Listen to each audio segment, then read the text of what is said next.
Documents to be submitted for incorporation of an OPC. Again, I have listed in the same manner. Application for incorporation.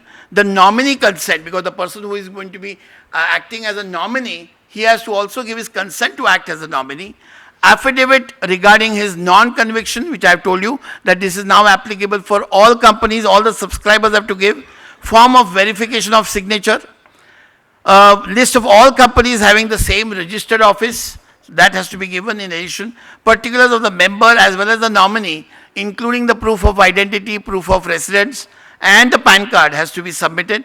Proof of registered office, like same verification, you have to give the deed, agreement or rent receipt, and also no objection if you are not the owner. And lastly, the utility bills have to be submitted. Then Section 8 companies. Section 8 companies, these are the same companies which are Section 25 companies. Now, Section 8 companies, the formation procedure is practically the same what it was earlier for Section 25 companies. So, first of all, you have to make an application to the regional director for the issue of license. First, you make an application for, the reservation of the name.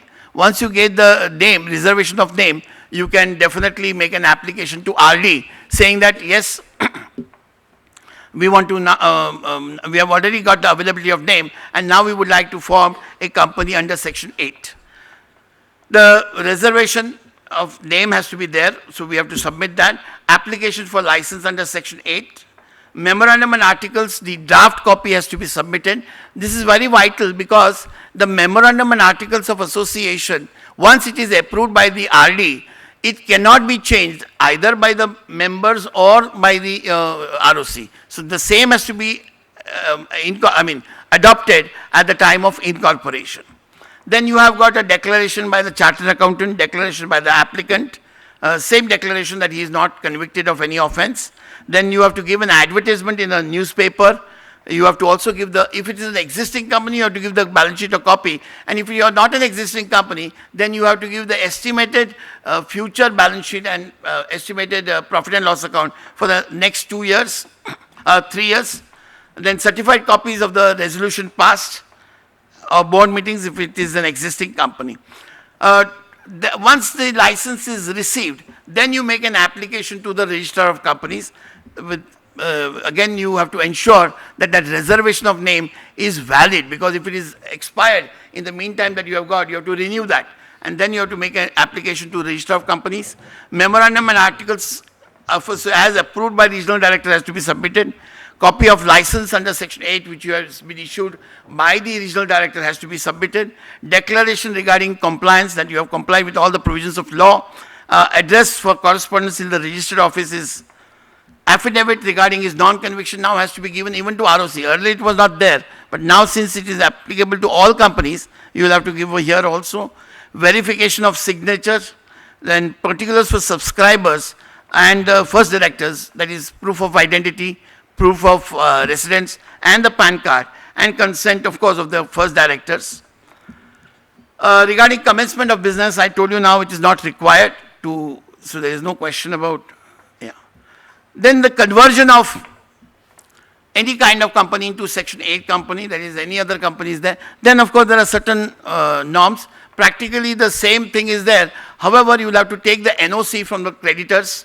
You have to give the advertisement in the newspapers regarding the conversion, and also you have to, whatever same papers which are there for Section 8 formation, those have to be filed with the registrar of company. I mean, first with the RD, and after you get his license with the ROC. And here, one more requirement is there, that is you have to also take NOC from your sectoral regulatory authority. That means, if you are an existing company or you want to convert into Section 8 company, you have to also take a NOC from income tax authority, sales tax authority, and charity commissioner, and any other, so that is essential. Conversion of public into private company or vice versa is again very simple. Special resolution is a must. Once you make a special resolution, then you make an application to the ROC, and he will issue a new certificate after the change of name. In case the company, there are two companies with the same name, a court, or for any other reason, if you have formed a wrong company with giving false information or incorrect information, then in that case, the court may order you to change the name. In that particular case, of course, you have to notify the ROC that this order has been passed by the competent court in form number 28. Alteration of memorandum and association also is possible by passing the special resolution. Now here I would like to also answer one more question, and that is, people ask that what about the existing companies, whether they have to change the memorandum and articles of association even to fall. It is not necessary as such, because automatically whatever provisions are there in the memorandum and articles of association which are against the law, which is for the time being in force, they will be inoperative in any case. However, whenever you are going in for some approvals or some changes, whereby a copy of the memorandum and articles of association have to be submitted to the ROC, I think at that point of time, you should ensure that your memorandum and articles are in conformity with the new law. I think that is what is would be required. Now we go to the issue of securities. The issue of securities that a company can make is of 4 types. One is, it can make a public offer, or alternatively, it can have a private placement. Thirdly, it can have a rights issue, or it can be a bonus shares. Now, public offer, private placement, rights issue, as well as bonus shares, all the 4 methods can be adopted by a public company. However, a private company cannot adopt the first method of issuing securities, that is public offer. So a private company can only issue securities either by private placement, rights issue, or bonus shares. When it comes to public offer, naturally the first thing that comes to your mind is prospectus.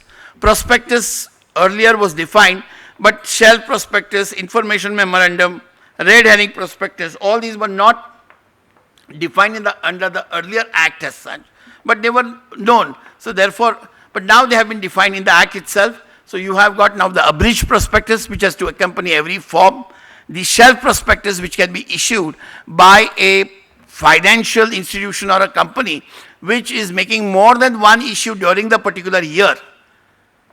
But a prospectus it will file only once, and any changes it will file in the form of information memorandum. Red herring prospectus, where you are issuing the share capital by book building process, whereby the price is not known and number of shares are not known. So that would be the red herring prospectus.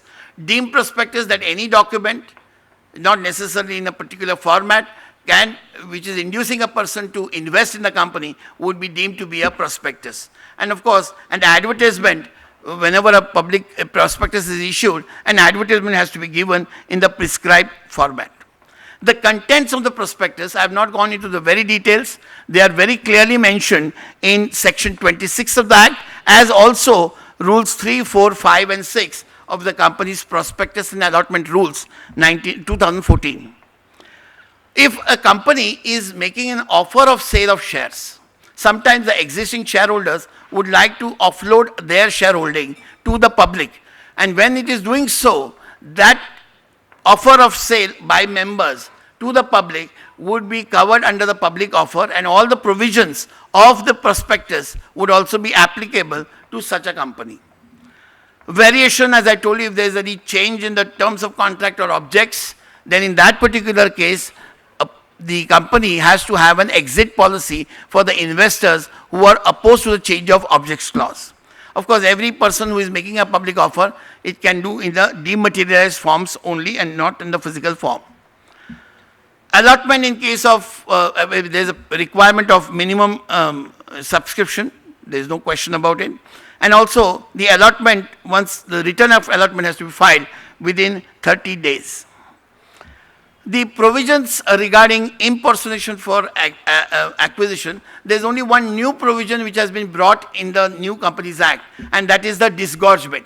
And the disgorgement means that any undue gain which a person who has made multiple application, or he has given application in false name and acquired the shares and made some undue gains, then those gains have to be surrendered to the company, and the company of course would transfer it to Investor Education and Protection Fund. So basically that is required.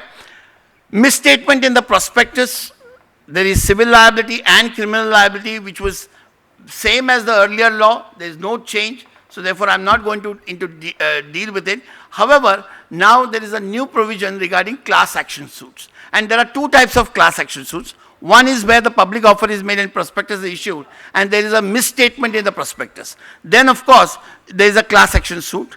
And auditor is one of the persons against whom this class action suit can be initiated. Similarly, of course, there is another class action suit if there is a misstatement in the financial statements which you have certified. Then in that case, there also any person in the person who is affected, he can make an application and file a suit against an auditor for damages. So the class action suit definitely is the new. Private placement. Private placement is again a new requirement under the Companies Act 2013, and it is totally new to the private companies particularly. Earlier in the private company, we may allot shares at any point of time. There is no restriction as to when you can allot. You can take the money first and then allot the shares, or you can allot the shares and then they call for the money. So, there was no restriction on how the money is collected. But now, a private company can offer shares of securities only by private placement. And when the company is doing that, it has to issue what is called private placement offer letter. So is a prescribed form is there. It is there in the rules. So in that format, it has to be issued to not more than 50 persons at a time and not more than 200 persons in the entire year. Basically, that is the requirement.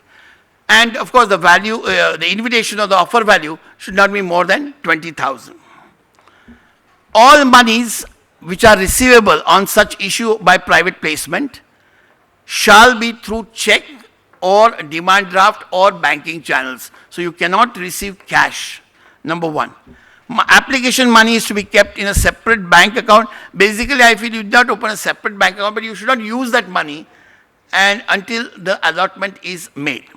The allotment has to be made within 60 days. This requirement was not there earlier. Now the requirement is there that every share application has to be dealt with within 60 days. Either you have to allot the shares or you have to refund the shares, as the case may be. And you cannot make a fresh issue by offering the placement letter if it is not concluded, logically concluded. Of course, the rules are regarding this private placement have been relaxed for non-banking financial companies or housing finance companies. And the list of persons to whom the offer is made has to be maintained in a prescribed format, that is PAS5, and has to be filed with ROC. That means once you file the names with the ROC, you cannot allot the shares to a person other than the ones names that you have submitted to the ROC. This is one of the crucial areas, I think, which you should take a note. And of course, the penalty provisions are amount involved or subject to a maximum of 2 crores of rupees. It's a whopping amount. So now we go to the issue of securities. Now the types of securities that can be issued are one, equity, and that may be of two types again, with voting rights or with differential voting rights. And the other is preference shares. Share certificate can be, of course, issued. The format is given, which is very similar to the earlier one, no change over there. Renewed or duplicate share certificate can be given. In what circumstances it has been specified. It can be given for defaced, mutilated, torn or old, decrepit, worn out shares, or on subdivision or consolidation, or for lost or destroyed shares. You can, and of course you can charge nominal up to ₹50 rupees. You cannot now issue shares at a discount. Earlier the law was there that you could issue shares at a discount. Of course certain conditions were there, but now you cannot issue shares at a discount other than by way of sweat shares. Because sweat shares you are going to give to a technocrat party. Of course that also the restrictions are there. Sweat shares, as I've already told you, it can be issued only to directors and employees, and also it has to be for specific purpose. Sweat shares, if it is unlisted equity shares, then it has to be to permanent employees only, and also the employees of the holding company or subsidiary company are eligible for allotment of such shares. Value addition, what it means, what for the shares are going to be issued. The value addition shall mean actual or anticipated economic benefits derived by the company from an expert professional for providing know-how or making available rights in the nature of intellectual property rights for which the consideration is not paid or included in the normal remuneration or monetary consideration under any contract. Then in that case, means some economic benefit should have accrued to the company, then only it can issue switch shares. Of course, switch shares can be issued only if it is authorized by the special resolution. A resolution to specify the number of shares, the current market price, consideration, class or classes of directors or employees to whom these such shares are being issued, validity of the resolution. Now, under the 2013 Act, they have introduced a new provision that any resolution of the general body, it has got a validity of 12 months. So if suppose you have taken a resolution from the members saying that yes, this switch shares can be issued, and you have not issued any switch shares for within a period of 12 months, then after 12 months, you will have to pass a fresh resolution before you can issue. You can't have the basis of the old resolution. Of course, the justification and principal terms have to be given in the explained statement that you are issuing for passing the resolution. At least 1 year should have elapsed from the date of commencement of business. Then only you can issue switch shares. So switch shares cannot be issued prior to the 1 year. Where the equity shares are listed on a recognized stock exchange, of course, the SEBI rules which are applicable for switch shares will have to be complied with. And such switch shares shall rank pari passu with other equity shareholders. Where the SEBI rules are not applicable, there are certain additional rules. One is those switch shares have to be, when you're going to issue them, the price at which you're going to issue has to be valued by the registered valuer. Non-cash transactions, because you may give sometimes without any consideration other than cash, then of course the treatment should be in accordance with the accounting standard. This is to be treated as compensation where there is no acquisition of asset in terms of the accounting standards, so there is no change in that. Disclosure has to be there in the director's report. The diluted EPS also should be disclosed, and a register of switch shares has to be maintained. Then you have got issue of shares at a premium.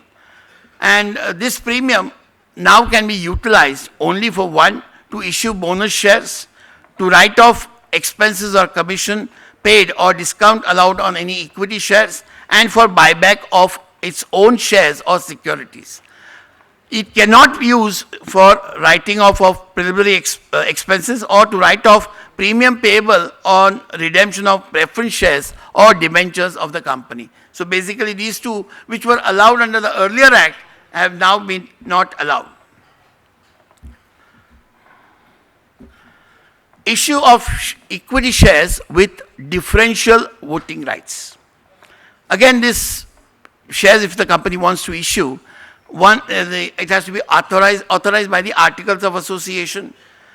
Once that authorization is there, you have to get the authorization by ordinary resolution. In case of listed company, by postal ballot or poll at a general body meeting. And the amount of shares that you can issue, there is now a limit. The limit specifies it cannot exceed 26% of the total post-issue paid-up capital, equity capital. So that is a restriction as to how much you can issue. Track record of dividend payment of at least 10% for immediately preceding last 3 financial years. So there should be a track record of the company. It cannot be just, any company. It should have filed financial statements and annual returns for immediately preceding 5 financial years, and the holders shall enjoy all other rights such as issue of bonus, rights, shares, etc. Of course, one reprieve has been given that the existing shares with the differential voting rights which have been issued shall continue to remain the same. They need not be changed till, of course, you require approval under the new act. Then only that it is required. The no substituting default should be there when you're issuing of payment of dividend, repayment of deposits or interest, repayment of term loans or otherwise. The company has not been penalized by any court or tribunal for any regulators during the last 3 financial years. Such a company cannot issue differential voting rights shares. Existing equity shares, I told you, with voting rights without voting rights cannot be, existing equity shares with voting rights cannot be converted into equity shares with differential voting rights. And you have to disclose the fact of the issue in the board's report for the financial year in which such shares were issued. Redemption of preference shares. Now you cannot issue, of course earlier also you could not issue irredeemable preference shares, but now the maximum term for which you can issue a redeemable preference share is 20 years. However, higher term may be permitted provided it is for infrastructure projects.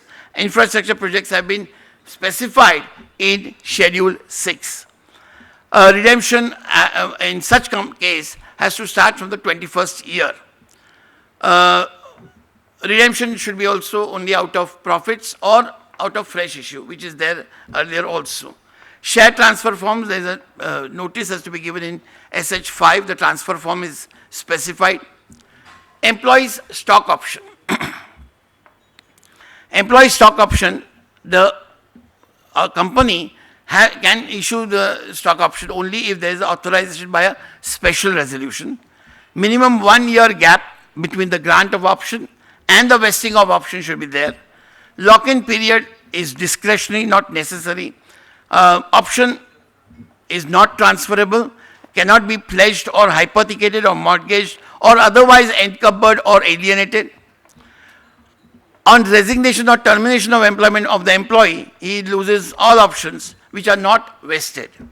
Register of employee stock option has to be maintained in the prescribed format. Issue of shares on preferential basis, authorized by the Articles of Association, authorized by special resolution, notice to contain, of course, the prescribed details and the disclosures. Process to be completed within 12 months, as I told you, that the validity of a special resolution is only 12 months. If you do not complete it within that 12 months, you have to pass a fresh special resolution. Price to be determined by the registered valuer. In fact, registered valuer, I feel, it's an indirect method of bringing in controller of capital issues, which was there once upon a time. So now you can have that, as a, where of course the issue is made for non-cash transactions, compliance should be there with the accounting standards.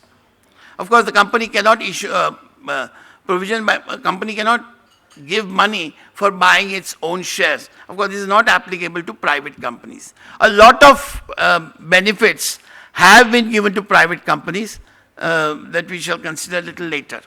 Issue of bonus shares. The company can issue bonus shares, however, if it is authorized by the articles, it has to be recommended by the board also. However, it cannot issue bonus shares in case of default of deposit, either interest or repayment, or employee statutory dues like PF, ESI. If there's a default, then also the company cannot issue. That is, particularly here, I believe, the subsisting default should not be there. It cannot issue bonus shares in lieu of dividend. That is another very important. So that means the company has to declare a dividend and then declare bonus shares. Alteration of share capital is permissible. Now, special resolution, and you can either increase the capital or reduce it. Reduction of capital is subject to the confirmation of tribunal. Earlier it was High Court, now it is by the tribunal. Of course, no reduction of capital is permitted in case of default in deposits. Further issue of capital to the existing members only or shareholders, to employees with under ESOP, of course subject to special resolution, or to others subject to special resolution. Of course, here 62 is same as section 81 of the earlier act. And the 81 was, private companies were exempted from 81. 62, when it was operative, it was applicable to both private companies as well as public companies. But now, in the recent notification, 29th May, they have issued the exemption is given to private companies from this particular section. So now the private company did not offer the shares to the existing shareholders first. In case of unlimited companies, one major requirement that is that it has to provide for reserve share capital. That is a capital which can be raised only at the time of winding up of the company. Buyback of shares. Buyback of shares, most of the conditions are same as what they were earlier. So no public company can directly or indirectly give any financial assistance to purchase except for buyback of shares. The buyback has to be authorized by articles of association. Special resolution has to be passed at the general body meeting. Buyback should be out of free reserves or by, out of securities premium, or it has to be fresh issue. Buyback is of less than 25% of the paid up share capital plus free reserves. So there's a limit how much you can buy back the shares at a time. Debt equity ratio post buyback should not be more than 2:1. Offer letter to be filed with the registrar of companies in form number SH8. No new offer of buyback within 1 year of the closure of preceding buyback, either by purchase from existing shareholders or by purchase from the open market or purchase of ESOP or SWET shares is permissible. Declaration of solvency has to be filed only in case of unlisted companies. No fresh issue of same kind of security. The prohibition to other than the buyback, other than these methods which are given, register of securities bought back has to be there and return to be filed on completion of the buyback. The issue of debentures. Issue of debentures, the debenture deed, trust deed has to be prepared, and where there are more than 500 debenture holders, then in that case a debenture trustee has to be nominated, and this debenture trustee, what are his qualification and disqualification also they are specified. In fact, a debenture holder cannot become, he has to be an independent person. Register of debenture holders and other securities has to be maintained in the prescribed format. Registration of charge, I am not going to deal in detail because I was not asked to do so, but nonetheless, the registration of charge, the procedure has been simplified substantially. And at any point of time, if suppose there is an old charge which has been satisfied, but the papers have not been filed, you can do so now, and the ROC will write to the bankers or the person who is holding the charge, and if has no objections there, then the charge will be treated as satisfied and removed from the register. Nomination, of course, you can appoint for shareholders. Now we'll go to the, basically I'll rapidly go now to the exemptions which are available to the various types of companies. I've dealt with OPC, small company and private companies, and I have compared the private companies, the exemption from the earlier law, that is 1956 law, and the 2013 Act. Also, it is exempted from various provisions relating to general body meeting. That is notice, the quorum, regarding general meetings, they are not required for a OPC. So all those provisions it is exempted from.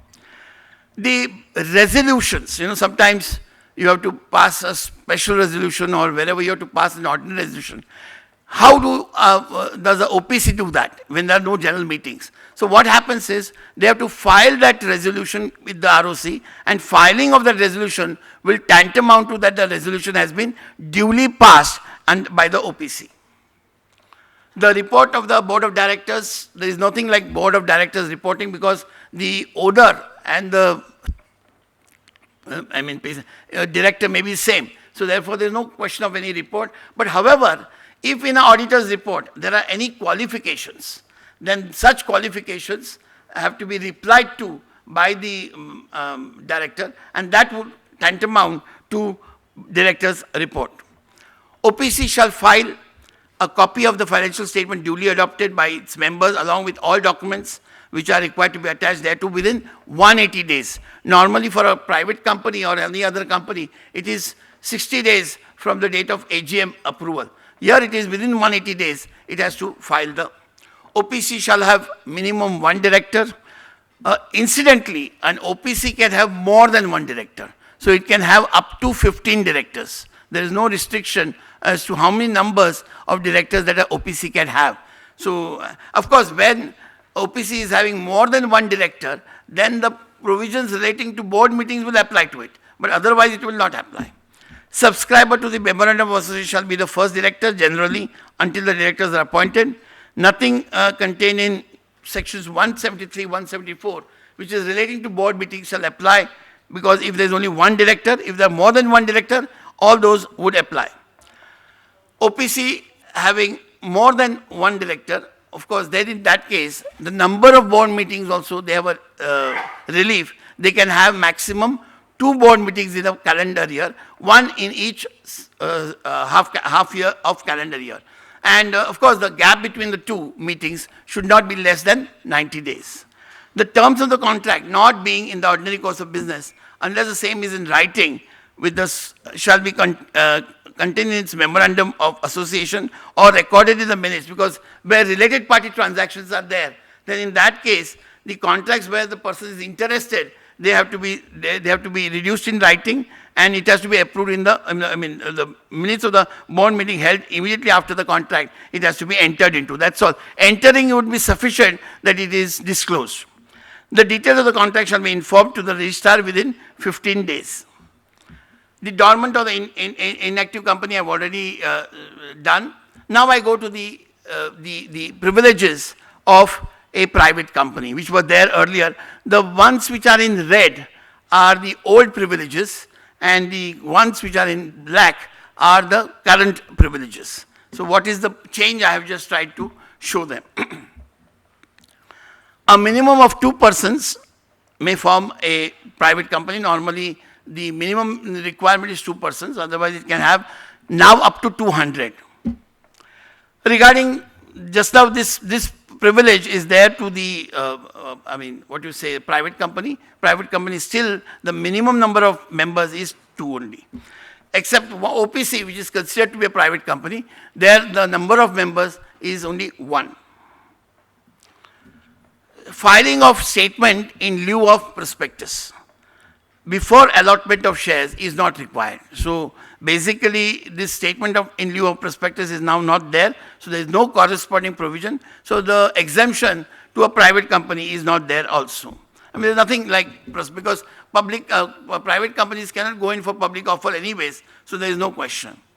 A private company which is not a subsidiary of a public company is not prohibited from giving financial assistance to anyone for purchasing or subscribing for shares of the company or its holding company. So that restriction which was there, it is now the exemption is available to a private company subject to certain conditions. So the restriction of buying its own shares is now not applicable to private companies if no other body corporate has invested in the said company.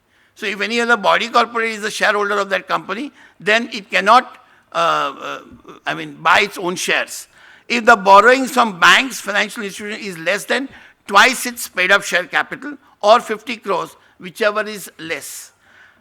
And it's not a defaulter of repayment of such borrowings at the time of buying such shares. So if these 3 conditions are satisfied, then a private company can buy its own shares. There is no restriction on that. Of course, as regards the other days, only regarding giving loan or guarantee for purchase of its own shares, that was not applicable to private company in any case. It was only applicable to public companies. Restriction envisaged requiring allotment of shares on preemptive basis to the existing shareholders, not applicable. That means, earlier a company, it had to go to a public company only had to offer the shares first to the existing shareholders, and only if they give approval that it can be offered to other shareholders, it could do so. Now this provision has been incorporated in 62. Initially, when the act there was no distinction between private and public company, and therefore a private company also had to offer the shares first to the existing shareholders and then only to the outsiders. But now with a new amendment which is on the hold that exemption, this exemption has been granted to private companies, and therefore it is not applicable. Earlier, the provisions requiring, there were only 2 kinds of shares, voting rights and differential voting rights could be issued, could not be issued, but that was not applicable to a private company, but now all companies can issue shares with differential voting rights also.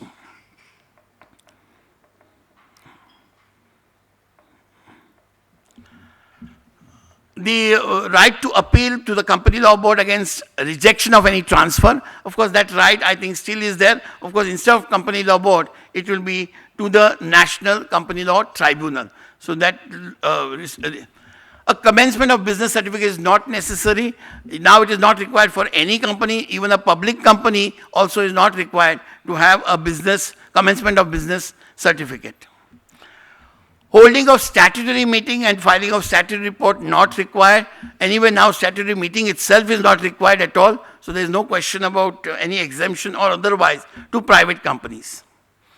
The provisions of these sections relating to general meetings, unless the provisions of any section are expressly made applicable by the company's articles, the same exemption is now being sought to be given to private companies. That means the notice that they can give for general body meetings, it can be lesser than 21 clear days. So all those other exemptions which were earlier applicable, but specified in the articles of association of the private company, same way, now the new law also gives the same exemption.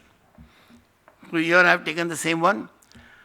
A private company is not controlled by the provisions of fixing overall maximum remuneration. Even now also, the section is applicable only to public companies. So a private company, there is no restriction as to how much remuneration it can give to the... Such private company is not governed by the restrictions as to duration imposed by this as regards appointment of a firm to any office or place, or no such corresponding exemption is there. So in case of private company. Provisions as to right of a member to copies of balance sheet and auditor's report. Exemption is not there, of course, it's available to for all companies, that is balance sheet. However, profit and loss account, only private companies you will not get inspection, you will only get for public companies. Such a private company need not have more than 2 directors. That is, of course, this was in respect of deemed public companies, which were actually essentially private companies, but because of certain conditions, it was deemed to be a public company. But the provision was deleted way back in 2000 when the Amendment Act came. 43A was not there. And such companies, there was no exemption. So it is not applicable now at all. The provisions relating to appointment, retirement, reappointment of directors who are to retire by rotation, and the procedure relating to this also is now applicable to only public companies. So for the exemption is allowed to the private companies. The provisions requiring giving of 14 days notice by new candidates seeking election as directors and deposit of 500. Now, of course, it is 1 lakh of rupees, but that also section is not applicable to private companies, and therefore it will not be, the exemption continues to be given to the private companies. The provision regarding central government sanction for increasing the number of directors is now not required at all for any companies, because now the maximum directors as per the Act is 15. However, whenever a company wants to increase the number of directors, more than 15, they can always pass by special resolution. And therefore, this exemption continues to all companies, including public. Provisions regarding the appointment of certain persons as managing agents or holding, this, of course, also has lost its meaning, because way back in Companies Amendment 2000 Act, the appointment of managing agents was deleted. The provision relating to the manner of filling up casual vacancies among directors, the private companies will continue. The board of directors can appoint casual vacancies. So there is no change in that position. Duration of period of office of those appointed, the provision requiring that the appointment of directors shall be voted individually. You know, like appointment of directors, every director has to be voted individually. So now that requirement was there, but now 162 is not applicable to private companies. That means directors of private limited company 2 or more directors can be elected by 1 resolution. So now that is not required. Provisions relating to the filing of consent with the registrar before a person's name is included in the prospectus. So this is again no provision there, because naturally private companies cannot go for public issues, so there is no question about it. Central government's approval is not required in the case of such company either for appointment or for amending any provisions relating to the appointment or reappointment of managing director. Again, this is applicable. Was applicable, but I think now they have been brought out with a new amendment, and therefore it is not applicable to private companies. The provisions requiring holding of share qualification shares, again, not applicable to private companies, so there is no, sorry. Water. I just have water in.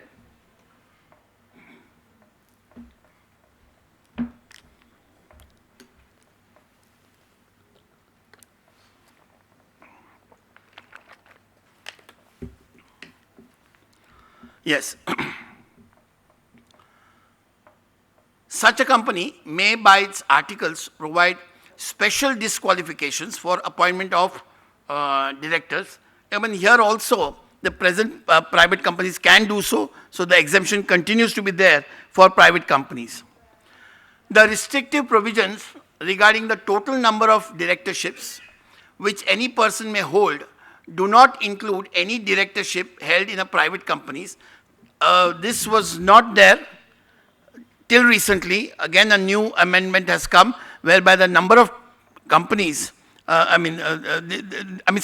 I think that limit continues. There will be only 20 companies, of which 10 can be public companies. Such companies may provide special grounds for vacation of office of a director. Yes, that is also applicable for private companies. Private companies will continue to enjoy the privilege. So they can have additional grounds for removal of a director. Provision for removal of director in case of a director holding office for life on 1st April 1952. Now this is a extinct section and therefore not applicable at all. The restriction imposed on the powers of the board of directors as regards selling, leasing, remitting, or giving time for payments of debts, investing or borrowing monies or contributing to charities other than political purposes are extended to such companies. Exemption is granted to the private companies, so it continues. Section 180 is not applicable to the private companies. Provisions prohibiting loans to directors do not apply to such companies. Here also, I think 185 now is not applicable to private companies just because of the recent exemption granted to it. Provisions prohibiting an interested director from participating or voting in board meetings. This also, there is a relaxation given now that yes, they can file a resolution and then in that case, disclosure if it is made in the resolution, then no need of, they can participate in the resolution. There is no problem. Such a company is not required to enter a date of birth. Of course, that is not required now. There is no corresponding provision. The provisions relating to extent and manner of payment of remuneration to directors, again, this is applicable only to public companies and not to private companies. The restrictions as to the number of companies of which a person may be appointed a managing director and prohibition of such appointment for more than 5 years, again, these are, the exemptions are extended to private limited companies also, so they can be appointed for more than one companies. The provisions relating to percentage of quantum of remuneration payable to a managing agent, methods of determination of net profits, these are also provisions, corresponding provisions are applicable only to public companies and therefore not applicable to private companies. The section relating to intercorporate loans advance do not apply to such companies, but now section 186, which, the intercorporate deposits, they are not considered as deposits. However, they'll come within the purview of section 186, where the limit is there as to how much a person can invest in. So there, of course, it would be applicable to private companies also. 386 and 388, the provisions restrict the number of companies for which a person may be appointed as a manager. Again, this is not applicable to private companies. The special powers of interference given to CLB to prevent a change in the board of directors, of course, this corresponding power is not there. So, Of course, there to that extent, I would like to point out, my previous speaker has told you that yes, if there is a sudden, there is no directors are there, all directors have resigned, then the central government also can appoint. So that inherent power has been taken by the central government. Contracts entered into by an agent of a private company not being a subsidiary has to disclose the name of the principal. Of course, this private company was exempted, but there is no corresponding provision of that. Private companies are not required to appoint independent director or key management personnel or a woman director. So that is an additional, you can say, perquisite given or exemption given to private companies. Transactions with holding a subsidiary company is out of the purview of 188 section, which I told you, related party. So it is out of that. A requirement of, where there are cases where a private company accepts deposits from members in case of private company. Now, of course, there is a restriction as to how much you can this, but there were requirements that the company should have deposit insurance, credit rating was mandatory. All these provisions have now been deleted, that they need not be applied to private companies if they are taking deposits from members. Board resolutions 179 required that certain board resolutions have to be filed with the ROC. Now, the private companies are exempted from filing board resolutions with the ROC. Private companies have also been excluded from the limit of 20 companies that an auditor can audit. Earlier, that restriction was there, but now the auditor also can take more than 20 because private companies are now not included in the 20 companies. Private OPC, also dormant companies are not even covered. Small companies. Provisions relating to right of a person other than sitting director to stand for directorship is also not applicable to private companies. Non-participation of interested directors, I told you now, they can now participate, only disclosure is necessary. But this I have already specified. Now, there are certain provisions which are exemptions which are granted even to Section 8 companies. There are also exemptions granted to government companies and Nidhi companies. I have not dealt with them. I have only taken Section 8 companies because I have dealt with the formation of Section 8 companies. One is the company secretary is not required in case of Section 8 company. It need not be appointed. Minimum paid up capital requirement also is not there in case of a public, such a company. AGM may be held at a time, date, and place as decided beforehand in accordance to the directions, if any, issued by the company. 14 days notice may be given for AGM and circulation of financial statements, so that 21 clear days notice is not required. Section 118 regarding minutes is not applicable as a whole, except that minutes should be recorded within 30 days. So other requirements of minutes are not applicable to Section 8 companies.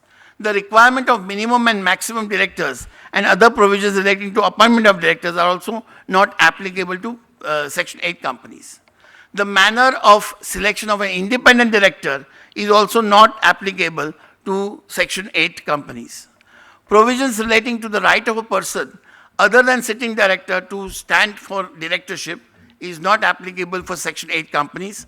The number of 20 companies in which a person can be a director shall not include Section 8 company also. So a director, he can be a director of a Section 8 company, which will not be counted in his 20 this. Only one board meeting in every 6 calendar months, which I have already told you. Quorum for board meetings will be either 8 or 25% of his total strength, whichever is less. However, at no point of time, it should be less than 2. So minimum quorum will be 2. However, the other 2 limits are there. Provisions relating to appointment of nomination and remuneration committee and stakeholders relationship committee shall not apply. The following matters may be passed by the board by circulation instead of at a meeting. So it's not necessary that they have to hold a board meeting. One is to borrow monies, to invest the funds of the company, to grant loans or give a guarantee or provide security in respect of loans, Non-participation of interested directors are also not applicable to Section 8 companies also. Register under Section 189 to be maintained in respect of contracts whose value exceeds rupees 1 lakh only. Then only, this is the corresponding section for Section 301. With this, I have tried to give you all this. Now, if there are any questions, I would like to answer them. Thank you. Yeah.